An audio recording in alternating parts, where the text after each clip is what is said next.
Senator Daylin Leach was co-author of Act 16, which legalized medical marijuana in Pennsylvania. Signed into law in April 2016, the first dispensaries opened 2 years later in February 2018. And since then, over 200,000 patients have had access to cannabis as medicine. Now, Leach is co-author of Senate Bill 350, which would legalize growing, processing, transporting, and consuming cannabis in the state of Pennsylvania. Many are giving it high praise as an all-encompassing bill that would address the most important issues around legalization. Welcome to the Dispense Magazine podcast. I'm your host, Sven Hosford. In past episodes, we've heard from Lieutenant Governor John Fetterman and the bill's other co-author, Senator Sharif Street, on the importance of keeping a strong medical program when adult use becomes legal. Today, we'll talk to Senator Daylin Leach about the details of SB 350. I'll be joined in the questioning by Dispense Magazine CEO Phelan Barreiro as we discuss HomeGrow and unannounced inspections. We'll talk jobs, taxes, and social justice. And of course, we'll talk to him about the impact on the medical program in Pennsylvania. Here's our conversation with Senator Daylin Leach.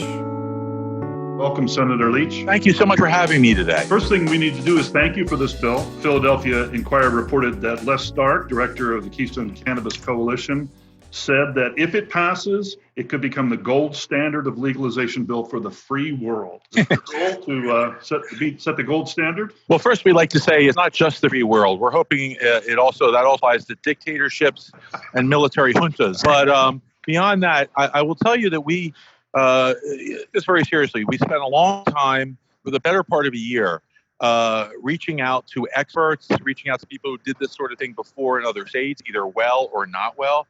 What lessons they learned. Traveled all across country meeting with people, tried to bring stakeholders in to get their views. And it's very difficult because it's not like there's a clear path to perfection. In fact, perfection is very elusive.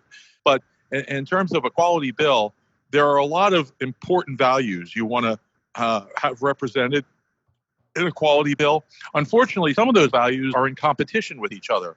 And it's like squeezing a balloon. You solve a problem and then another one pops up, And so there were times we had sort of, try to find the sweet spot between different competing interests. And, we did our best to do that. But we think our bill is A, ambitious, B, fair in the sense that it contains a lot of social justice components, which are important given the suffering that particularly poor and minority communities have endured under prohibition.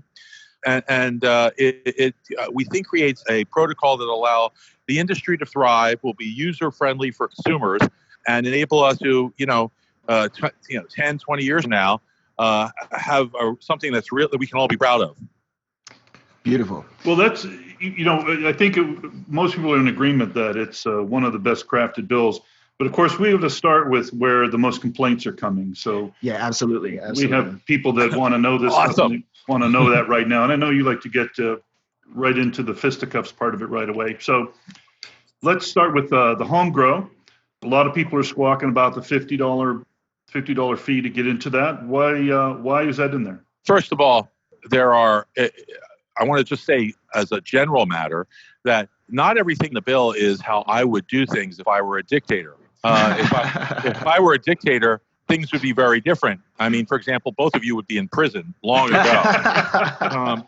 But I would say that, there were efforts, when we met about this bill, everyone, members and staff who met about the bill, we had many sessions where we would just scream at each other and argue about these things and try to come up with the best thing. And so let me explain the protocol about HomeGrow.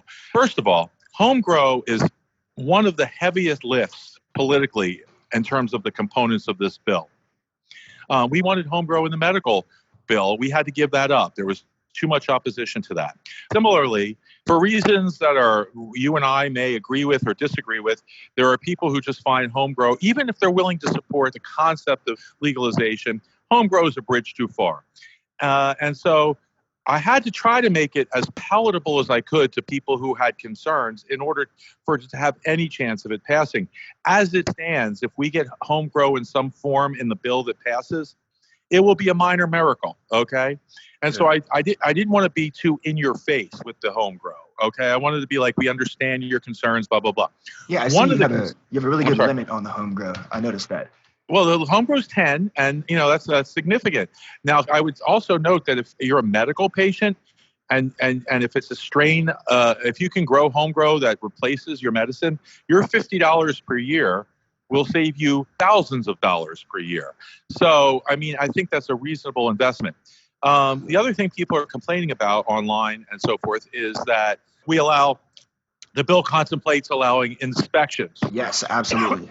Now, well, let me talk about the other sticking point. Yeah. Exactly. Right. That's the other big. Let me talk about the inspection thing. Okay. First of all, the inspections would not be done by the police. They would be done by the Department of Agriculture. They are a far less intimidating group of people. They also have responsibility for inspecting hundreds of other facilities, including, poultry farms and, alfalfa fields and processing plants and stuff. So they're way understaffed. They're not going to be going to people's houses just randomly and saying for no reason, this guy has John Smith has a grow permit, so let's just check it out, make sure he's got 10 plants or whatever. The likelihood is that they're only going to go when they hear that someone is having a major problem. And this goes to the concerns that the other side raised, which is that, or the people who are reluctant raised, the other side's different. And they said, someone gets a home grow permit so they can grow weed in their house or their garage or whatever it is. But they, instead of growing 10 plants, they grow 200, and they wind up just supplying themselves as a black market dealer without a conventional license to grow and distribute and all of that. And they said the only way we can be sure that that's not going to happen is if we have the possibility of spot inspections. So it's a deterrent. It's a deterrent more than, It's more of a deterrent than anything else. But they know, like, if given the history of the Department of Agriculture, this is not going to be a massive, let's just bust through the doors and search everyone who's growing, 6 plants at home. It's going to be really, and probably if they get evidence that someone is growing 200 plants or doing something really illegal, the Department of Agriculture probably isn't going to take care of that. They're going to turn that over to the police, and then the police will get a warrant and take care of it. Exactly. And that's actually one of the things I found very interesting about this was that in implementing this bill, you actually have given the control to the Department of Agriculture rather than the Department of Health. What was kind of the thinking in that, and why did that happen? Well, I mean, because we're just trying to be consistent with other parts of the law. The Department of Health was relevant to the medical program because it's medicine. But recreational, I know we're supposed to say adult use, but I'm going to pretend this is a safe space. Adult use is the better way, but okay. I know. It's just harder. It's like one of those things that's awkward to say over and over and over again. But okay, adult use. The thing about adult use is it's not medicine, and there is no really Department of Health component. It is a commodity that's grown in the ground and, bears fruit. It's agriculture. So we're just trying to be consistent with other law. One of the big values, I talked about values earlier, one of the main values we had in writing the bill was no stigma.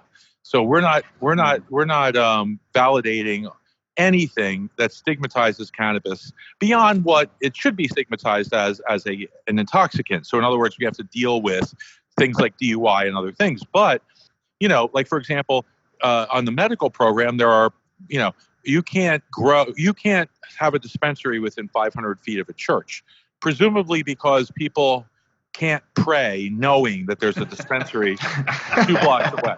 Okay. Meanwhile, you can have a CVS in a church, and a CVS sells opioids. That's fine.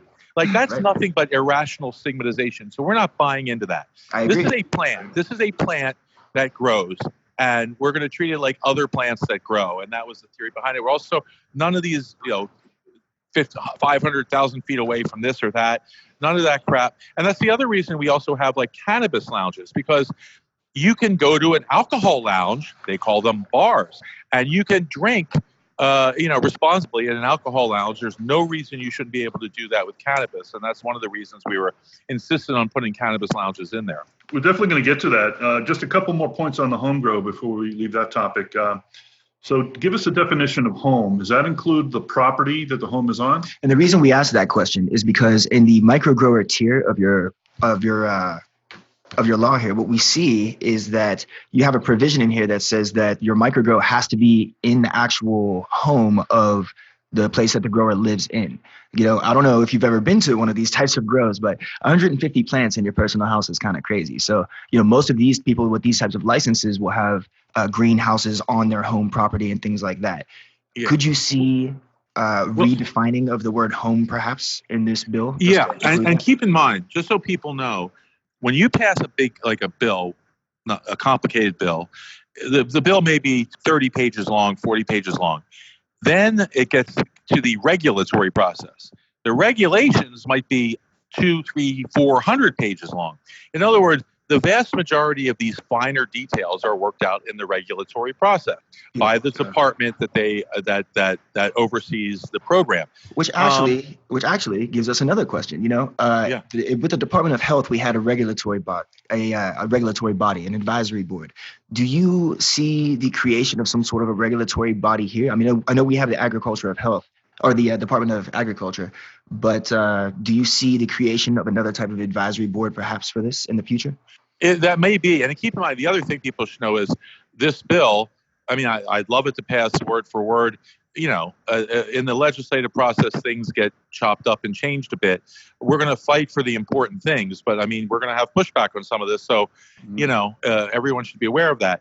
The advisory board, the problem was with medical, a lot of the when you're dealing with medicine, people are much more sort of persnickety about what the regs say in terms of many details because it's medicine.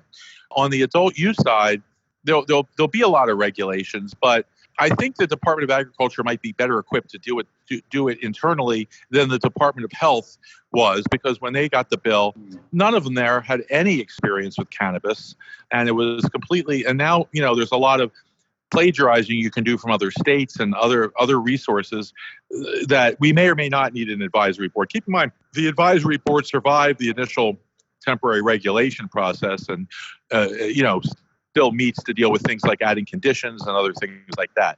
So I'm not sure, one of the things we want to deal with is in order to answer your question is we want to meet the Department of Agriculture people and see what their expertise is and their level of comfort is.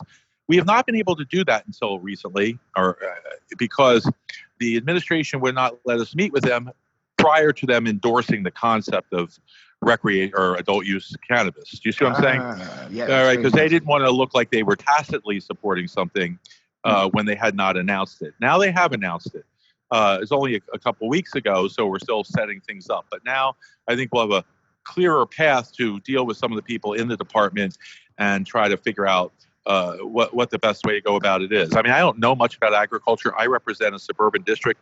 I grow a few tomato plants. I think I have the biggest farm in my district. So it's I don't know much about those issues. So I'm going to hopefully get some good input from the department that'll guide us on in terms of the best way to draft the regs.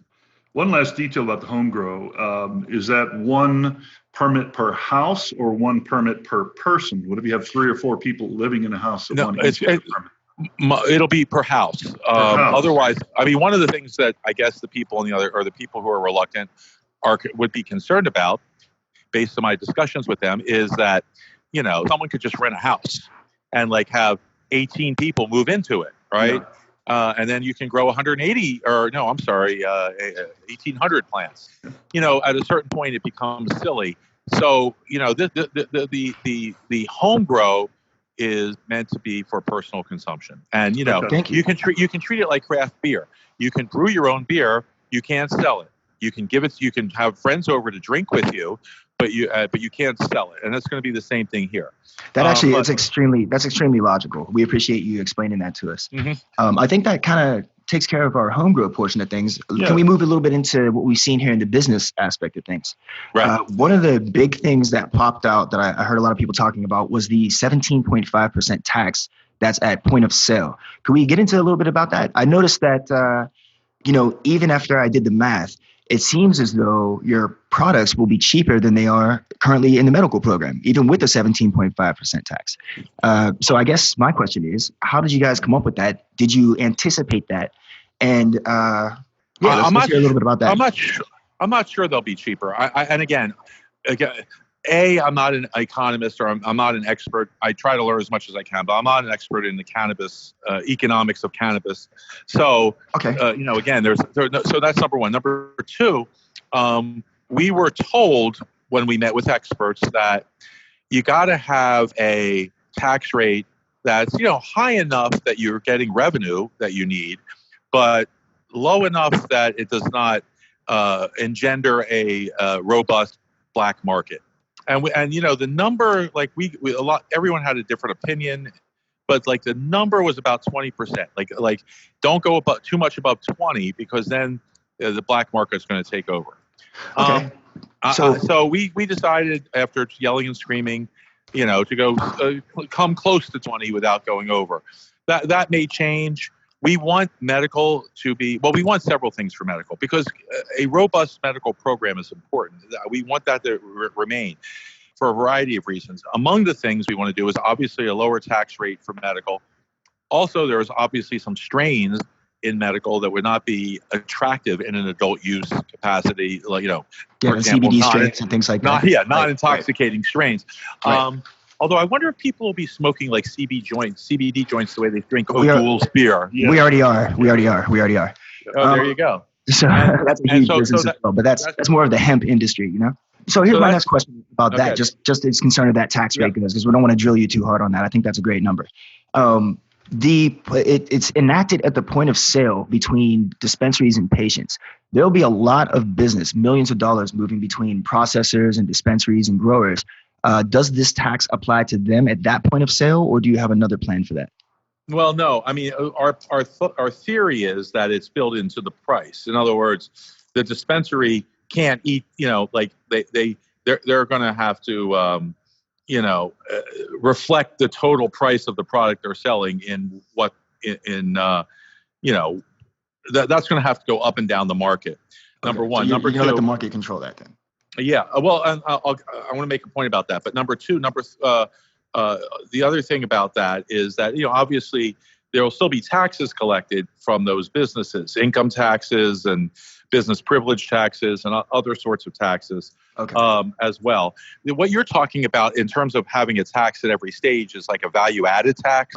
Right. And we got a bunch of people who told us that was a bad idea for reasons that I didn't fully understand then and can't repeat now. But this was considered the best way to do it, although we will be capturing taxes at every step of the way. Let me just say this about the free market and all of that. And this is weird for me because I'm like a pretty liberal Democrat. I don't go out and give a lot of speeches about the joys of the market. But in this context, we wanted to leave as many things as we reasonably could. And we argued about what those were to the market. Because, frankly, if we put it in the bill, we're just pulling it out of the air. Right. And we don't know what the demand's going to be exactly. We don't know what types of strains and what this and that and what geographical differences are going to be. Okay. And so, like, at the end of the day, if you want to open a pizza shop, if you're good, you'll do well. If you're not, there's other pizza shops. And it seems like the same thing should apply to the industry. That's Absolutely. why we don't have a limit on licenses. We're if we put a limit on the number of licenses, which include micro grows because we want some social justice components, right, we would just be making up a number, and who knows if that's the right number. So we feel it'll be the first couple years may be a little rocky in terms of a mass explosion of people in the business. Some will make it, some won't, and then it'll stabilize in like 5 just or like 6 we saw in California, years. Just like we saw in Colorado. Exactly, and that's just like we see in other industries. Sure. That's great. Well, I appreciate that you say you want to keep the medical program and keep it robust. And so I wanted to ask you if that's why was the seed to sale tracking system and testing protocols not required on the adult use side?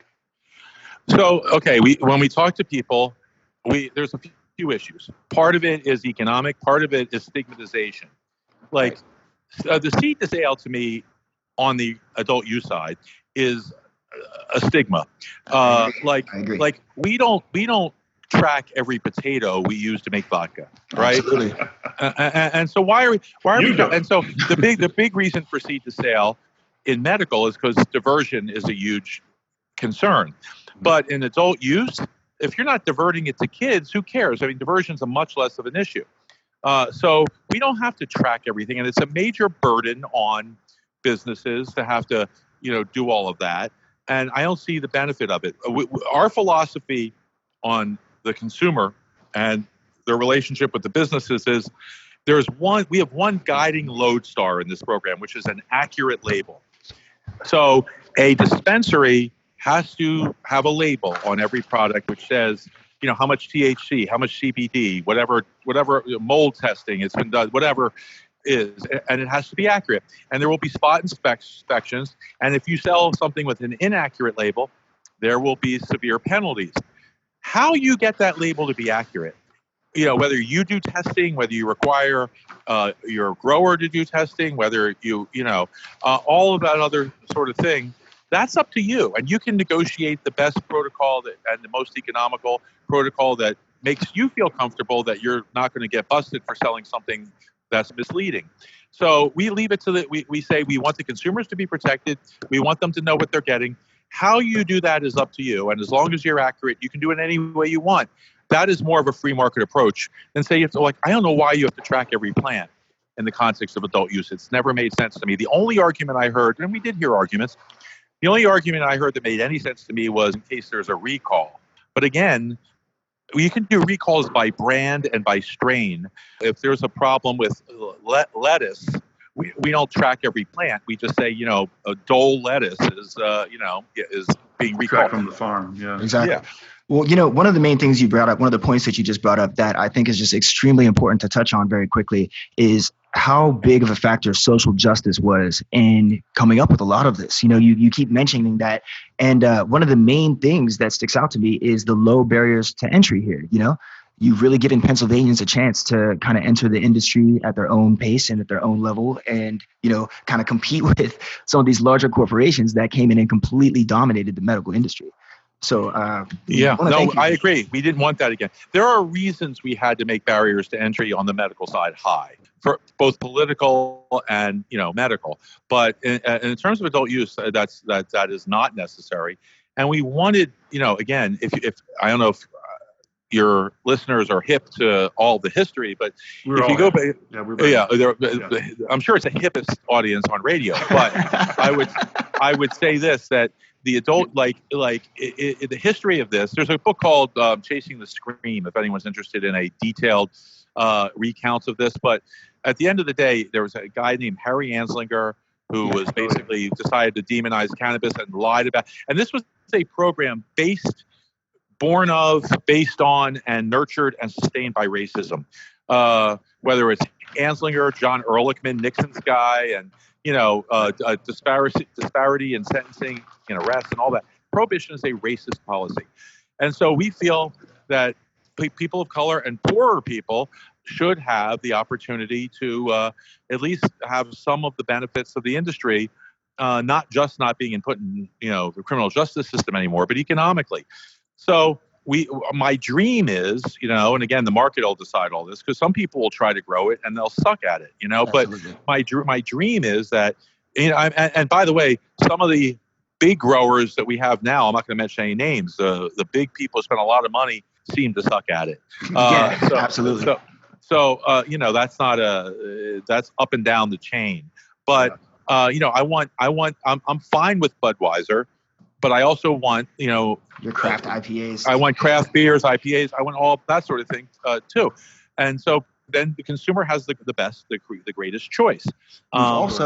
We've also noticed that you've come down greatly on the punishments for, violations and things like that. You're actually not packing jails with cannabis offenders, even if, they happen to make a mistake during the implementation of this program. Your penalties are actually completely reasonable and fair.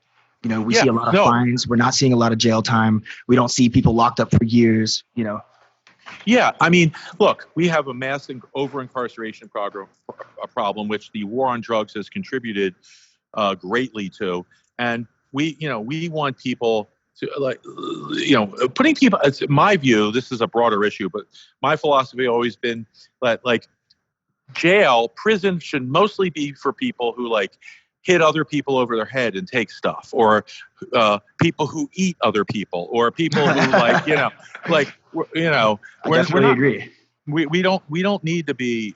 There's other remedies, and so we have automatic. Well, it's not technically not automatic, but the burden is on the DAs, not on the people who are convicted. We have a quasi-automatic expungement of cannabis offenses, which we love. People need to understand, because there's been some confusion on some of the editorials, whatever. If you rob a bank, and when you're arrested, you also have weed on you, you still have to serve your time for robbing the bank. Okay, that's not expunged. But everything. Not only is it expunged and your record cleared, but it's not an impediment to getting a job in the industry. And so that's a big part of it. Micro licenses helping a lot of people. That's helping a lot of people. Yeah, a lot of people. Yeah, and by the way, that's going to be another area of pushback.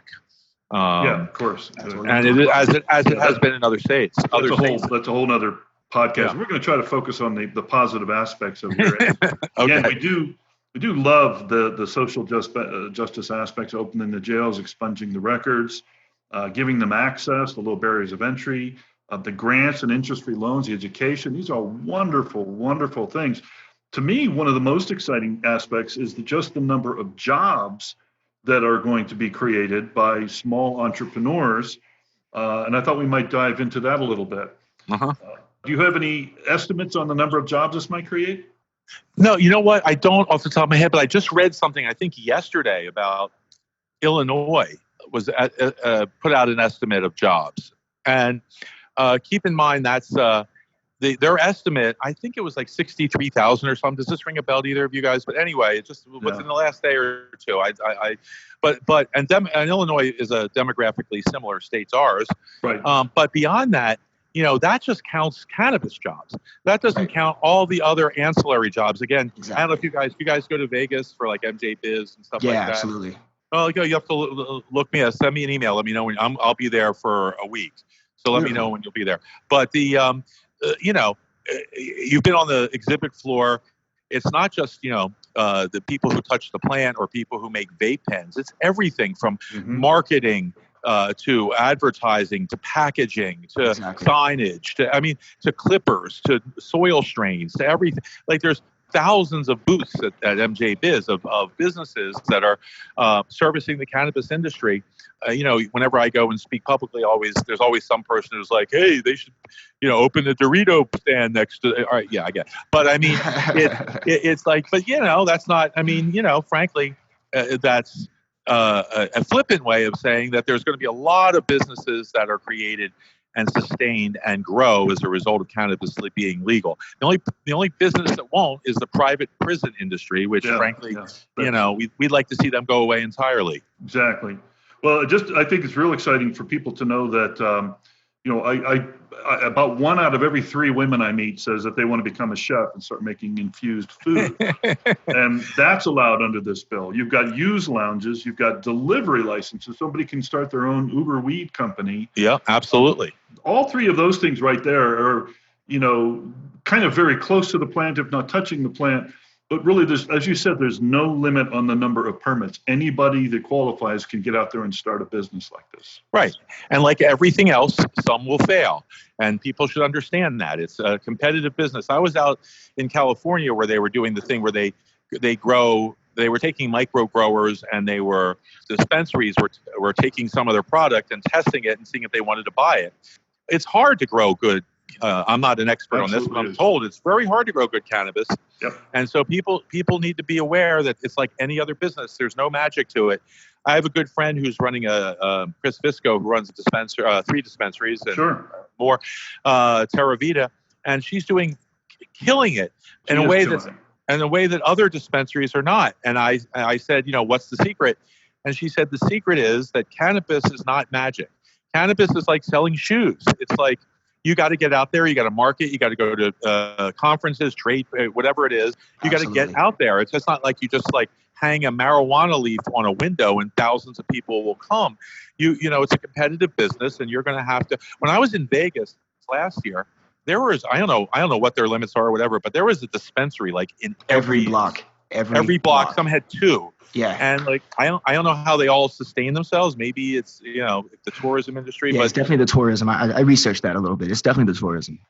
Yeah. So, but I mean, that's the market there. If they have that many people willing to buy, then you'll have thousands of dispensaries. If it's less, I mean, then you'll have fewer. Let's talk about the kind of feedback that you are getting. Of course, you're getting the fawning praise from people like us. And I know you mentioned you're getting pushback from the private prison industry. Where else are you getting both praise or pushback? I'm getting, ironically, I get pushback from the extremes on both sides of the issue. The people who have, reefer madness on a continuous loop in their living room, who, think of cannabis as jazz cabbage or whatever it is. The devil's lettuce. Beelzebub's broccoli. Yeah. The devil's alfalfa. It's like it is. Those people obviously are not happy with the bill, but there's also the purists, and I say this with love, but purists. This is not the only issue that I've dealt with purists on. Purists are. I understand their purity of heart, but there is no such thing as a pure bill. No major important piece of legislation is ever pure. There's always compromises you have to make on the way. Now, at a certain point, you have to compromise so much that it's not worth it anymore. But we're not going to be anywhere near that. And like when I did medical, people were like, no HomeGrow, that's it. Just pull the bill. I'm like, think of what a tragedy that would have been. Yeah, that would have been terrible. It actually would have been terrible. People would have been up in arms about that. So I guess we want to thank you for your time. And I guess we have one last question for you here, and it kind of relates to that. What do you need from us to help kind of smooth this through? Like, what can the people do to help defeat the opposition to this? What do you need from us? This is really important because if this was secret ballot, it would pass tomorrow. But it's not a secret ballot. So politicians are timid creatures, and they need to be nurtured, and they need to know people have their back. So for everyone out there, if you, particularly, I'm not trying to be partisan, but we need some Republicans because that really helps. They're like one Republican's worth 4 Democrats right now in terms of the bang for the buck and moving the bill forward. So if go to your legislator, Democrat or Republican, and meet with them and convince them and bring other people and have other meetings and just, stalk them essentially. And here's a tip. When you meet with a legislator and they're like, you know what? I'm for this. I agree with you, whatever. Don't just say thank you, because often legislators say that and they say the same thing to the opposite side. All right. And hoping they never have to vote on it. This is what you do. If you go meet with a legislature and they're supportive, say, do you mind if I take a picture with you now and tweet that you just endorsed the marijuana bill? Okay. Make it count. Make it count. And if they won't let you do that, then they're not being straight with you.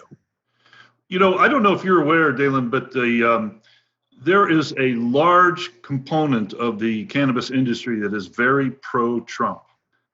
And that surprised me at first, but then not so much anymore. So I would think that if we could get those people especially to go to their Republican legislators, that might have a little bit more push. Oh, yeah. No, if your name is Moonflower, and you have, you wear flowers in your hair and whatever, that's great. I love that. But you may not have a lot of juice with some hardcore conservative. So yeah, people like to agree with people who they think are like them. So get some Trump supporters who, frankly, Donald Trump, I'm not a fan of Donald Trump's. But one thing I would say about Donald Trump is I don't think he cares one way or another what people do. I think he cares about money, and he cares about, so like, this isn't it. Like, if anything, he would like to invest in it. So like John Boehner did. But like, if you're a Trump supporter, you can go and talk about how the government should stay out of our lives and not arrest people for smoking a plant, and how the government should stay out of the way of entrepreneurs who want to make a living and all that sort of thing. I always say there's 3 types of conservatives. There's economic conservatives who should be with us because this is an economic bonanza. There are libertarian conservatives who should be with us because they're against government controlling their lives. And then there are social conservatives who live in terror that someone's having fun somewhere. They're not with us, okay? But the others are. So you get some Trump supporters out there to convince their Republican legislators. Have them wear their MAGA hats to the. Exactly. In fact, you know what? I just had a brilliant idea. Someone should make. This is going to make someone a lot of money. No, I never make any money on this. Someone should print up MAGA hats with marijuana leaves on them. There you go. I'm on it. Done. I'm on it. Thank you. Yeah, we got it. We're I'm on it. I'm on it. All right, good. We'll donate some to the next re-election campaign. Well, Senator Leach, I want to give you one last chance. If there's anything we did not cover in this discussion here that you want to make sure we touch on? No, only that this will be, there is no downside to this. Prohibition is one of the single dumbest policies in American history and evil policies. And, we will be doing a great service to individuals, to our economy, to our whole culture if we eliminate it as soon as possible. This will pass. 100% guarantee this will pass. The question is when. And my job and your job is to make that day come sooner, because every day where prohibition is still in effect is an injustice. Well, Senator Leach, it's been great having you here. Yes, definitely. We really want to thank you for the hard work that you've put in. Yep, Phelan likes you too. Definitely. Well, thanks, guys. Anytime, I'm a lonely man seeking human contact. Nobody ever wants to talk to you, I hear. Yeah. All right, guys. Thanks so much.